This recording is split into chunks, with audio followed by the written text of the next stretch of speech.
In order to create a CRUD system, we need to have an Antelope repository, an Antelope entity manager, and then we're going to create also a factory in order to have an instance of the things that we need to create in the persistence layer. Let's first begin by creating the Antelope's repository, and then we're going to create the Antelope's entity manager. We can do it by hand by creating the class here by hand in the persistence layer, or we can use the Spryker command that are available for us in order to create these classes. Let's give it a try with Spryker run. With Spryker run, we have the add z persistence, and then we can add the factory, we can add the repository, the entity manager.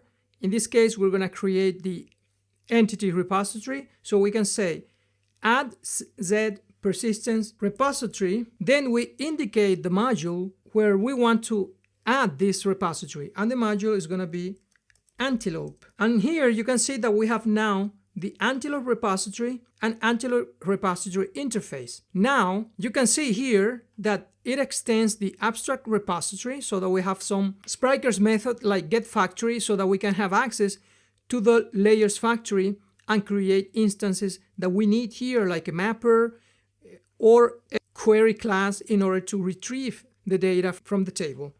Okay, now with the same command, we can add methods to this interface and also to the Antelope repository so that they're implemented in the class. We can do it with the same command, and we can specify that we want to add a repository method. So we add here method.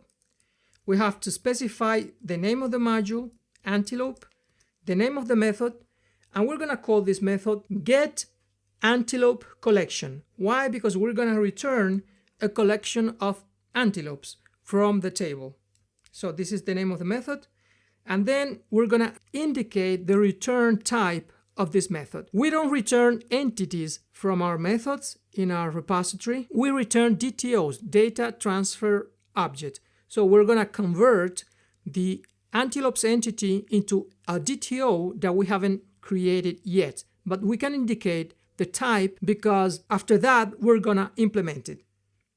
So the naming convention would be that after we create a DTO, that DTO is going to be placed in this folder, generated, where all of the code that is generated is placed, then shared, because that DTO can be shared among different layers in Spryker, like Z, ifs, etc.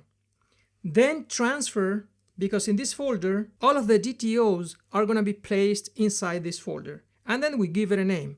Naming convention, we add the name of the entity, in this case Antelope, then collection, because we're returning a collection, and transfer. So this is the naming convention. You can use your own. For example, if transfer is too long to type, you can use DTO. This is the naming convention that is used in Spryker. Okay, and now we have to do the same thing for the interface. So here we add z persistence repository interface method.